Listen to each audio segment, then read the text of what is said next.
Hi friends, I am your accounting teacher Anjali. Welcome back to my channel. आज हम depreciation में straight line method को ही continue करेंगे और देखेंगे जर्नल एंट्रीज कैसे पास करते हैं when we are preparing provision for depreciation account. तो एक क्वेश्चन की हेल्प से हम ये समझते हैं। तो देखिए question, on 1 April 2017 a firm purchase a machinery for ₹1 lakh. एक मशीनरी परचेज की गई है 1 लाख की। So 1 April 2017 machinery account debit to bank account 1 lakh being machinery purchased. हमने मशीनरी अकाउंट को डेबिट किया है, क्यों? बिकॉज ये एक असेट है, असेट इंक्रीज होती है तो उसको डेबिट करते हैं। बैंक अकाउंट को क्रेडिट किया है, क्यों? बिकॉज ये भी असेट है और असेट अगर डिक्रीज होती है तो उसको हम क्रेडिट करते हैं। ठीक है, आगे देखिए, On 1 October additional machinery costing ₹2 lakh was purchased. इसी साल में अक्टूबर में हमने एक नई मशीनरी परचेज की है 2 लाख रुपीज में। So 1 October 2017 machinery account debit 2 lakh to bank account 2 lakh being machinery purchased. हमने सेम वही वाली एंट्री पास की है जो ऊपर की थी, क्यों? बिकॉज मशीनरी हम परचेज कर रहे हैं तो मशीनरी बिजनेस में आ रही है तो उसका मतलब ये एसेट इंक्रीज हो रही है और जो हमारा बैंक है वो बैलेंस डिक्रीज हो रहा है। तो बैंक का बैलेंस डिक्रीज हो रहा है, इसका मतलब हमारी एसेट डिक्रीज हो रही है। एसेट डिक्रीज होती है तो हम क्या करते हैं, उसे क्रेडिट करते हैं। आगे देखते हैं, on 1 October 2018 the machinery purchased on 1 April 17 was sold. अब इसमें क्या है, नेक्स्ट फाइनेंशियल ईयर आ गया। तो नेक्स्ट फाइनेंशियल ईयर में जाने से पहले हमें इस साल का डिप्रिसिएशन कैलकुलेट करना पड़ेगा। हमारे क्वेश्चन में जो डिप्रिसिएशन है उसका रेट है 10% पर एनम। यहां पर हमें डेप्रिसिएशन असेट अकाउंट में नहीं दिखाना, हमें उसकी जगह प्रोविजन फॉर डेप्रिसिएशन अकाउंट बनाना है। ठीक है, तो हमने क्या किया, 31 March 2018 depreciation account debit 20,000 to provision for depreciation account 20,000 narration being depreciation charged on machineries, क्योंकि 2 मशीनरी का चार्ज हो रहा है। यहाँ पे हमने डेप्रिसिएशन अकाउंट को डेबिट किया, क्यों? बिकॉज ये एक्सपेंस है और एक्सपेंस इंक्रीज होते हैं तो उसे हम क्या करते हैं, डेबिट करते हैं। हमने जो लास्ट सेशंस में बात की थी वहां पर हमने क्या किया था, मशीनरी अकाउंट को क्रेडिट किया था, क्यों? क्योंकि डेप्रिसिएशन से हमारी मशीनरी की वैल्यू रिड्यूस हो रही है। बट यहां पर हमें वो डेप्रिसिएशन मशीनरी में ट्रांसफर नहीं करना है, हमें provision for depreciation account prepare करना है। इसलिए हमने प्रोविजन फॉर डेप्रिसिएशन अकाउंट को क्या किया, क्रेडिट किया। अब माइंड में नेक्स्ट क्वेश्चन आता है कि ये अमाउंट 20,000 कैसे आया। देखो, जो पहली मशीनरी है उस पे हम पूरे साल का डेप्रिसिएशन चार्ज करने वाले हैं, बिकॉज ये हमने 1 अप्रैल को परचेज की थी। 1 लाख इंटू 10% कितना हो जाएगा, 10,000 हो जाएगा।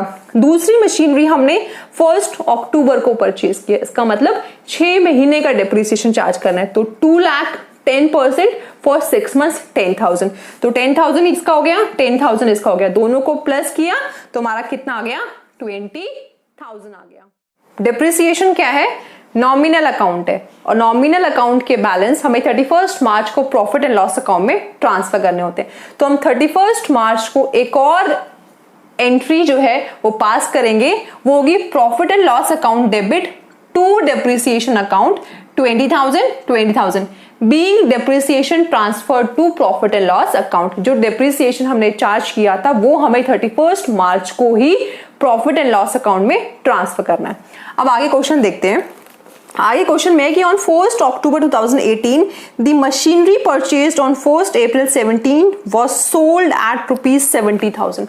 जो मशीनरी हमने 1 अप्रैल को 1 लाख रुपीज में परचेज की थी वो 1 अक्टूबर 2018 को सोल्ड कर दी है 70,000 पे। तो जब हम ईयर के बीच में कोई मशीनरी सेल कर रहे हैं तो सबसे पहले क्या करते हैं, उसका टिल डेट का डिप्रिसिएशन कैलकुलेट कर लेते हैं। तो हमने क्या किया, डिप्रिसिएशन कैलकुलेट किया, 1 लाख 10% फॉर 6 मंथ कितना होगा, 5,000।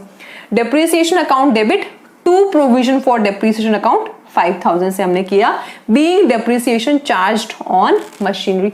अब देखो यहां पर हम क्या कर रहे हैं, प्रोविजन फॉर डेप्रिसिएशन अकाउंट बना रहे हैं। इसका मतलब हमने मशीनरी की जो वैल्यू है वो ईयर बाय ईयर रिड्यूस नहीं की है डेप्रिसिएशन से। तो सबसे पहले हमें जो भी पैसा प्रोविजन फॉर डिप्रिसिएशन में हमने डाला था वो हमें मशीनरी अकाउंट में ट्रांसफर करना है।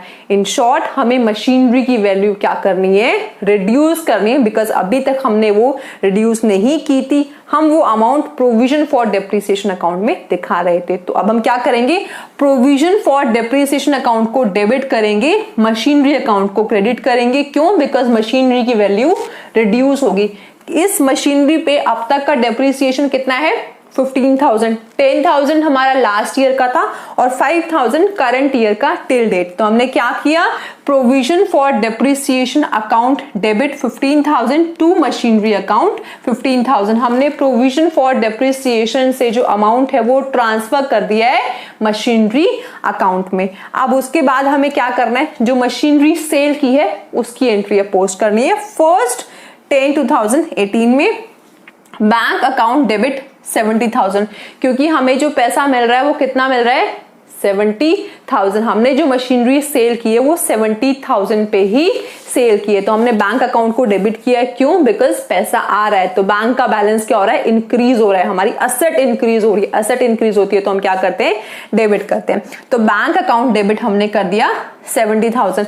बट हमें क्या करना है कि हमारी मशीनरी की जो करंट वैल्यू है पहले वो निकालनी है। देखो मशीनरी हमारे कितने की थी, 1 लाख रुपीस की थी, और 2 साल का डेप्रिसिएशन, 1 साल पूरा है और दूसरे साल में 6 महीने। लास्ट ईयर का हमारा कितना था, 10,000 और करंट ईयर का 5,000, यानी कि टोटल डेप्रिसिएशन इस मशीनरी पे कितना था, 15,000। 1 लाख माइनस 15,000, हमारी मशीनरी की वैल्यू कितनी है, 85,000। हमने 85,000 की मशीनरी को 70,000 में सेल किया, दैट मीन्स हमें 15,000 का लॉस है। तो हम क्या करते हैं, लॉस को डेबिट करते हैं। So loss on sale of machinery account debit 15,000 to machinery account 85,000। हमने मशीनरी को क्रेडिट क्यों किया, बिकॉज हमारे बिजनेस से ये एसेट कम हो रही है। एसेट कम होती है तो उसे हम क्या करते हैं, क्रेडिट करते हैं। हमारे एसेट की वैल्यू 85,000 थी, हमने 70,000 पे सेल किया, तो 15,000 का क्या हो गया, लॉस हो गया। Being machinery sold at a loss of ₹15,000। ठीक है, हमें 2 ही साल का प्रिपेयर करना है, आगे हमें क्वेश्चन में कुछ भी गिवन नहीं है। तो 31 मार्च 2019 पे अब जो दूसरी हमारी मशीनरी है उसका डेप्रिसिएशन कैलकुलेट करते हैं। Depreciation account debit to provision for depreciation account, हमारी उस वाली मशीनरी की वैल्यू थी 2 लाख, यहाँ पूरे साल का हमें कैलकुलेट करना है तो कितना हो जाएगा, 20,000। Being depreciation charge on machinery 20,000। उसके बाद हमें क्या करना है, ये वाला जो डेप्रिसिएशन का बैलेंस है वो हमें प्रॉफिट एंड लॉस अकाउंट में 31 मार्च को ही ट्रांसफर करना है। So 31 March 2019 profit and loss account debit 25,000 to depreciation account 25,000, being depreciation transfer to profit and loss account. अब आपके दिमाग में क्वेश्चन आया हुआ, यहाँ तो 20,000 है लेकिन 25,000 कैसे हुआ। देखो हमें डेप्रिसिएशन में जितना भी साल में बैलेंस हमने लिया पूरा का पूरा ट्रांसफर करना है। तो हमने एक एंट्री पास की थी, डेप्रिसिएशन अकाउंट डेबिट 5,000 की 1 अक्टूबर 2018। तो जो 1 अक्टूबर को हमने डेप्रिसिएशन में अमाउंट जो लिया 5,000, वो भी तो प्रॉफिट एंड लॉस अकाउंट में ट्रांसफर करना पड़ेगा, इसलिए हमने यहाँ 25,000 किया है। 5,000 वो वाला एंड 20,000 ये वाला। आई होप आपको ये वाली जर्नल एंट्रीज बहुत अच्छे से समझ में आई होंगी, बट अगर अभी भी कोई डाउट है तो आप कमेंट बॉक्स में स्पेसिफाई कर सकते हैं। अगर अभी तक मेरा चैनल सब्सक्राइब नहीं किया है तो काइंडली डू इट नाउ। उसके साथ साथ बेल आइकन भी प्रेस करना जिससे कि मेरे फ्यूचर की सभी वीडियोस की नोटिफिकेशंस आपको मिलती रहे। साथ में लाइक एंड शेयर भी कर देना। And thank you so much for watching my videos.